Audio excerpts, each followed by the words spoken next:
Hello and welcome, dear students. Today we are going to discuss about the topic peacekeeping, peacemaking and peace enforcement. The main objective of today's lecture is to understand peacekeeping and its genesis, what is peacemaking and different actors involved in peacemaking, and what is peace enforcement and how it is different from peacekeeping. Peacekeeping is among the most visible roles that the United Nations is performing on every continent, save North America, to assist host countries navigate the difficult path from conflict to peace. The International Peace Academy defines peacekeeping as the prevention, containment, moderation and termination of hostilities between or within states through the medium of peaceful third-party intervention organized and directed internationally using multinational forces of soldiers, police and civilians to restore and maintain peace. In 1991, the then Under-Secretary General for the Office of Special Political Affairs, Mark Golding, defined peacekeeping as United Nations field operations in which international personnel, civilian or military, are deployed with the consent of the parties and under UN command to help control and resolve conflicts which have a clear international dimension. Classical peacekeeping involves the establishment of a UN force under UN command to be placed between the parties to a dispute after a ceasefire. Such a force only uses its weapons in self-defense, is established with the consent of the host state and does not include forces from the major powers. This mechanism was first used in 1956 when the UN force was sent to Egypt to facilitate the exodus of the British and French forces from the Suez Canal areas, and then to stand between Egyptian and Israel forces. Since the Suez crisis, there have been a number of classical peacekeeping missions carried out by UN.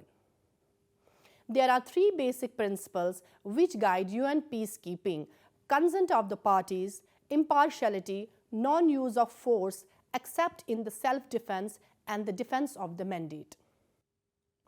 The UN Charter itself does not refer to peacekeeping, but over the period of time, concept developed and became a central part of the UN's agenda.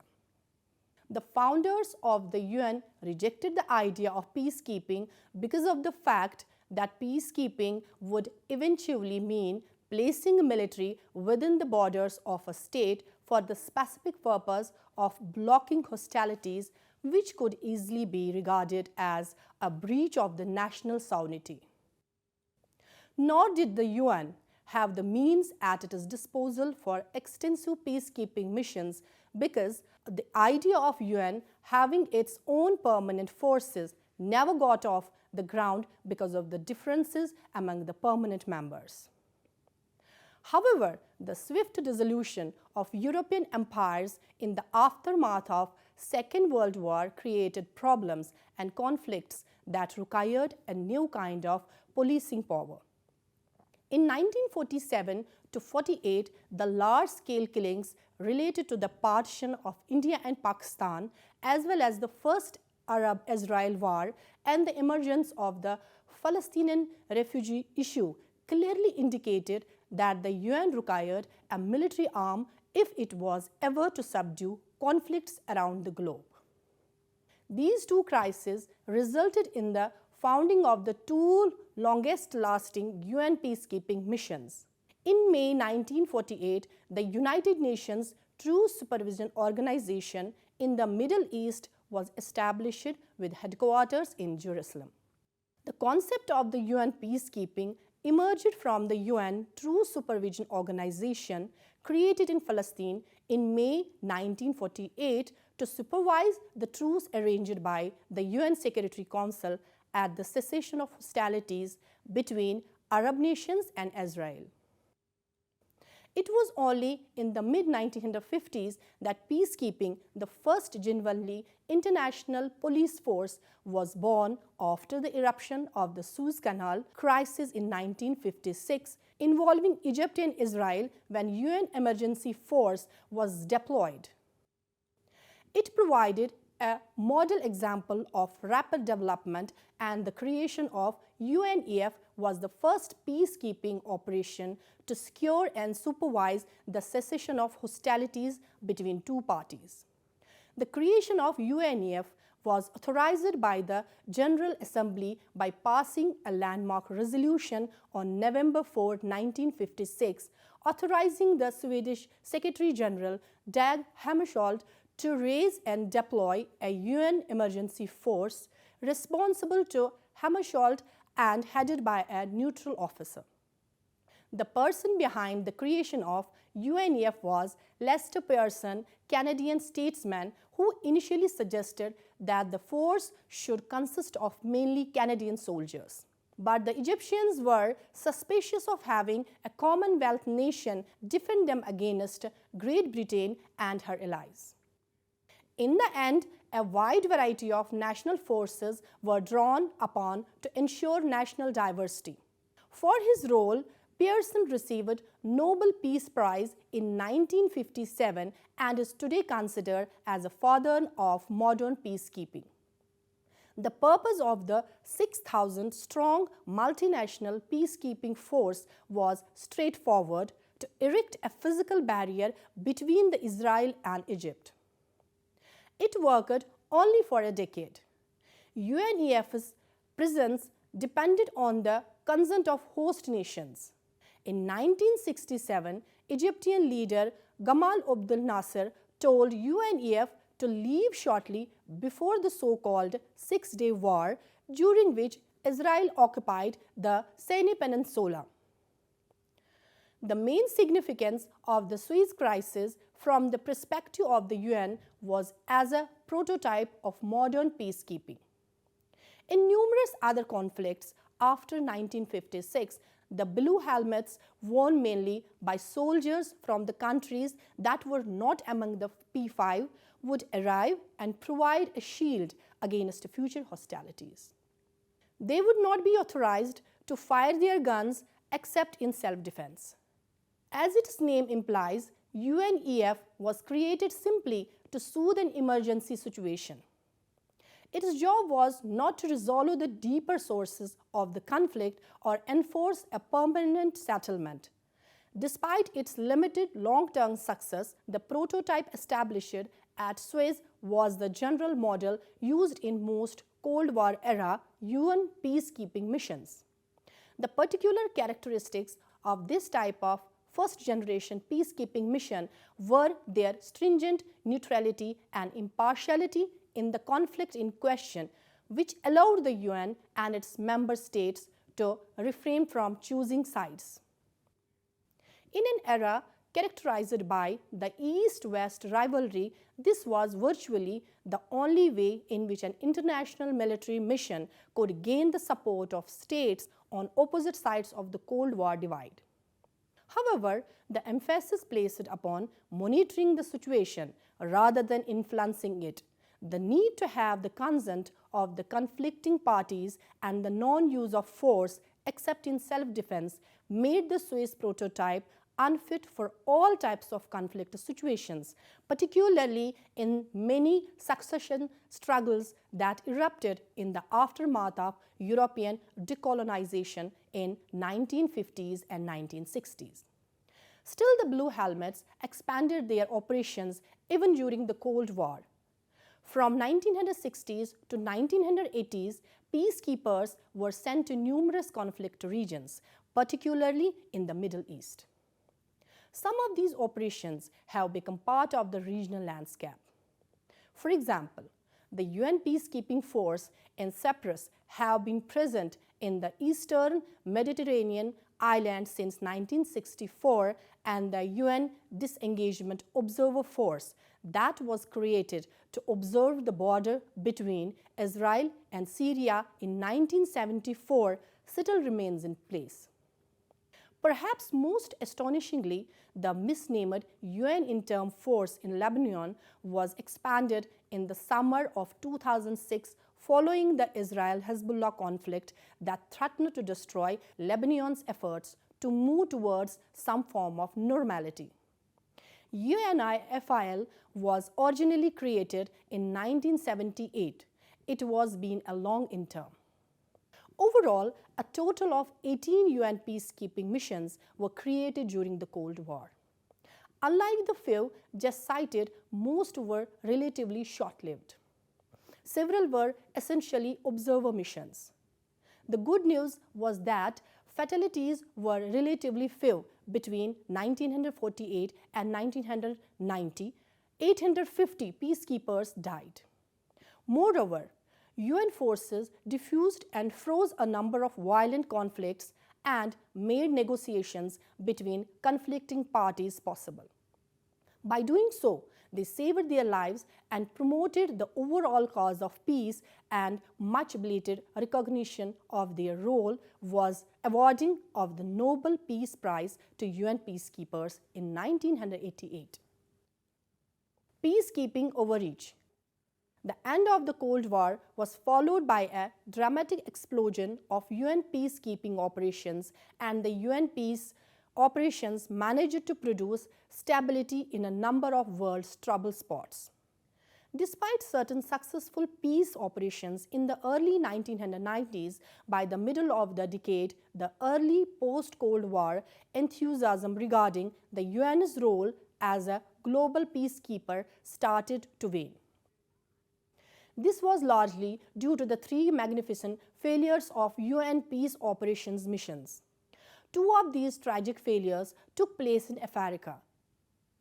Between 1992 and 1995, two UN operations in Somalia failed to produce a secure environment in a country split by civil war and ruled by rival militia groups. In 1994, the Rwandan genocide, the massacre of at least 80,000 members of the Tutsi tribe by two extremist Hutu groups between April and July took place despite the presence of the UN assistance mission for Rwanda.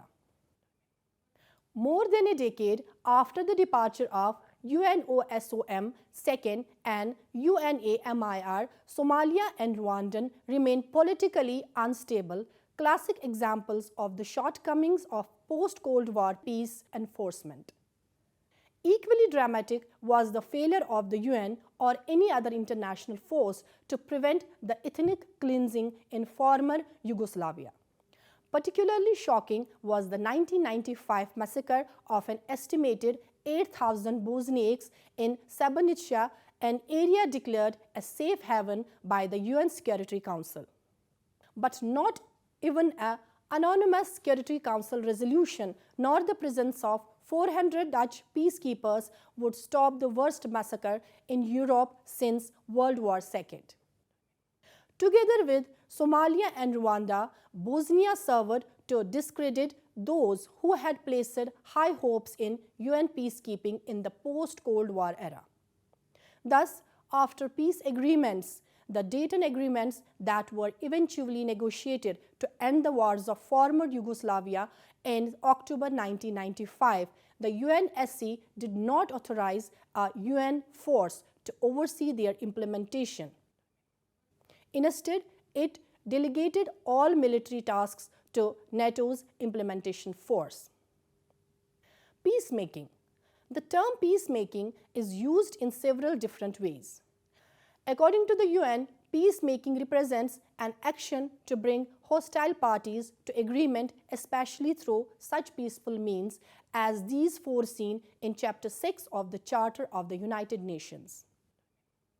In this sense, peacemaking is the diplomatic effort intended to move a violent conflict into non-violent dialogue, where differences are settled through representative political institutions.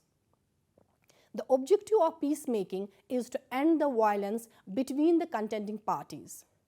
Peacemaking can be done through negotiation, mediation, conciliation, and arbitration. International law provides another channel through international courts. The UN Department for Political Affairs is responsible for conducting peacemaking and preventive diplomacy. The actions pertaining to peacemaking are carried out during a conflict, violent or latent.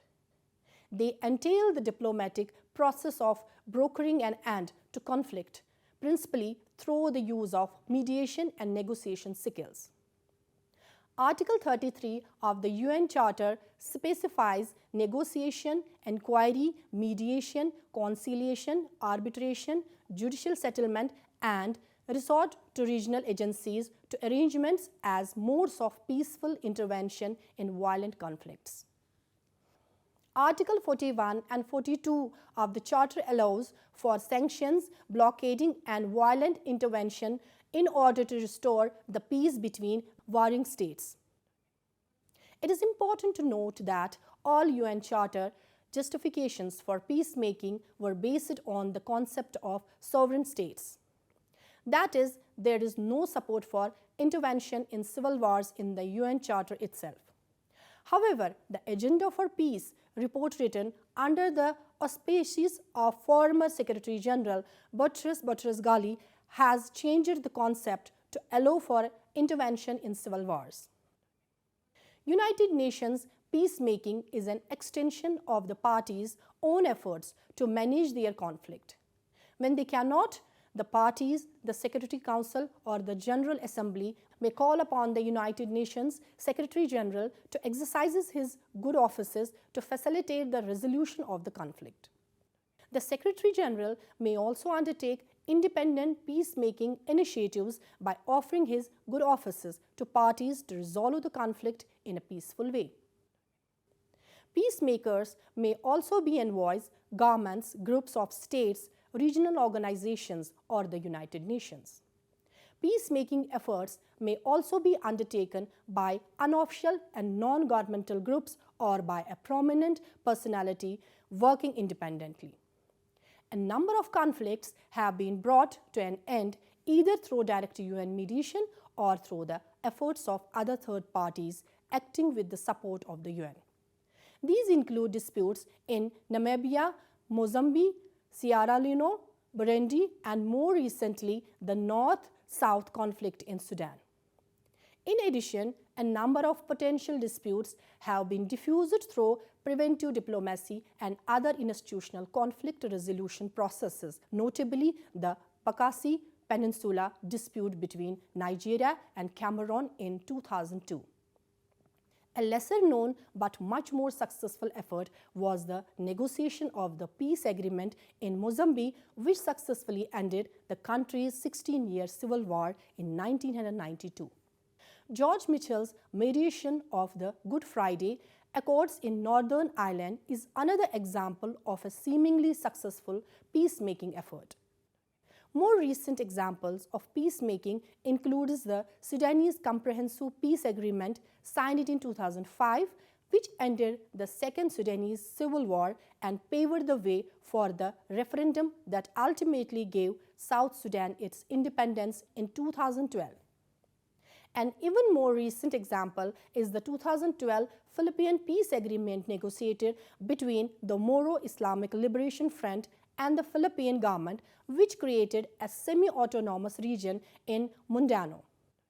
The framework stipulates that the region be renamed Bangos-Moro in honor of the Moro people and be granted budgetary autonomy, a just and equitable share of the region's natural resources, and its own law enforcement, among other political and economic powers. Peace enforcement. Peace enforcement involves the application of a range of cohesive measures, including sanctions and the use of military force to stop aggression. It requires the explicit authorization of the Security Council. It is used to restore international peace and security in situations where the Security Council has decided to act in the face of a threat to peace, breach of the peace, or act of aggression. The Council may utilize, where appropriate, regional organizations and agencies for enforcement action under its authority and in accordance with the UN Charter.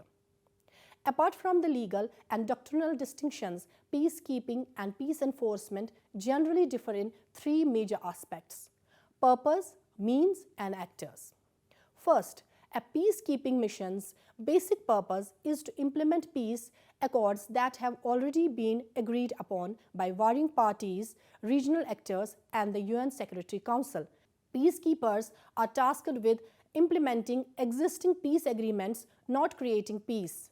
As a former commander of UN peacekeeping troops explained, quote, "If there is no peace to keep, then there is no purpose in sending peacekeepers. If you go, you will be a part of the war," unquote. The purpose of peace enforcement is to end fighting by means of military forces. Although peace enforcers do not fight and win wars, as in traditional military campaigns, they do use force to induce non-compiling parties to sign peace accords. Second, the means at peacekeepers and the peace enforcers' disposal have often been very different.